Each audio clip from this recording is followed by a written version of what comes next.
জুমার 2 আযান চলবে না। যত বড় মুফতি বলুক, আবার যদি উমরের জন্ম হয়, আবার যদি আবু বকরের জন্ম হয়, আবার যদি উসমানের জন্ম হয়, তারপরেও জুমার মসজিদে, আহলে হাদিস মসজিদে জুমার দিন 2 আযান চলবে না, চলবে না, চলবে না। জুমার 2 আযান উসমানের সুন্নাত, নবীর সুন্নাত নয়। জুমার 2 আযান উসমানের সুন্নাত, নবীর সুন্নাত নয়। কাজে যারা আহলে হাদিস তারা 1 আযান দিবে জুমার মসজিদে, এটাই ঠিক। 2 আযান বিদআত, এটা আমি বলছি না। সেটা উসমানের সুন্নাত, সেটা মুহাম্মদ সাল্লাল্লাহু আলাইহি ওয়াসাল্লামের সুন্নাত নয়। উসমানের উপর ওহী নাজিল হয় নাই, মুহাম্মদ সাল্লাল্লাহু আলাইহি ওয়াসাল্লামের উপরে ওহী নাজিল হয়েছে। কাজেই জুমার 2 আযান চলবে না। বিষয়গুলি একটু গুরুত্বের সাথে শোনা, বোঝা এবং মনে রাখা দরকার। কেন? কারণ আমাদের মুসলমান সমাজে ইসলামের নামে, মুসলমান নামে যত বাতিল দল আছে, বাতিল দল, এর মধ্যে বর্তমান বিশ্বে মুসলমান নামে একটা সবচেয়ে বড় জঘন্যতম বাতিল দলের নাম আছে লামাযাবি। এক হাদিসে রাসূল করিম সাল্লাল্লাহু আলাইহি ওয়াসাল্লাম বলেন, আলাইকুম বিসুন্নতি ওয়া সুন্নাতিল খুলাফাইর রাশিদিনাল মাহদিয়্যিন।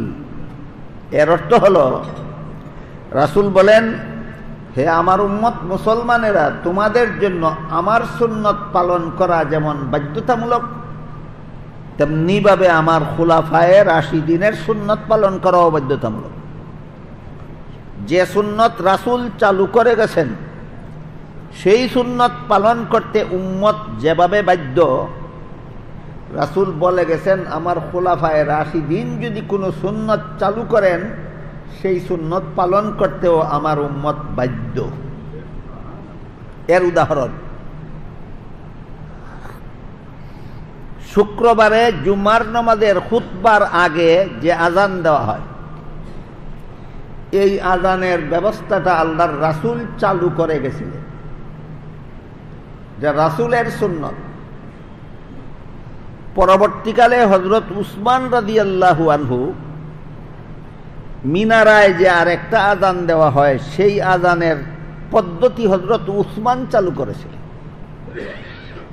কাজেই মিনারার আজানটা হলো উসমানের চালু করা সুন্নত, আর খুতবার আগের আজানটা হলো রাসূলের চালু করা সুন্নত। এবার বলেন, আপনারা কোন সুন্নত মানেন, কোন সুন্নত মানেন না? এই কথাটাই হাদিস শরীফে রাসূল বলেছেন যে আমার সুন্নত পালন করতে তোমরা যেভাবে বাধ্য, আমার খুলাফায়ে রাশিদিনের সুন্নত পালন করতে তোমরা সেভাবে বাধ্য। এবার বলতে পারেন, খুলাফায়ে রাশিদিনের প্রসিদ্ধ কজন? 4 জন। হযরত আবু বকর সিদ্দিক রাদিয়াল্লাহু আনহু, হযরত উমর ফারুক রাদিয়াল্লাহু আনহু, হযরত উসমান রাদিয়াল্লাহু আনহু, হযরত আলী রাদিয়াল্লাহু।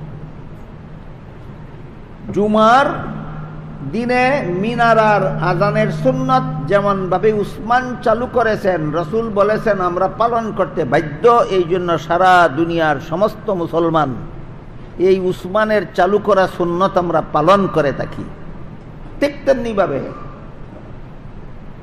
তারাবির নামাজ প্রতিদিন মসজিদে জামাতের সাথে পড়ার সুন্নত হযরত উমর চালু করেছেন, এইটাও পালন করতে আমরা বাধ্য। এই জন্য সারা দুনিয়ার সমস্ত মুসলমান রমজান মাসে প্রতি রাত্রে তারাবির নামাজ মসজিদে জামাতের সাথে পড়ে। বুঝে থাকলে বলুন তো, এইটা কার চালু করা সুন্নত?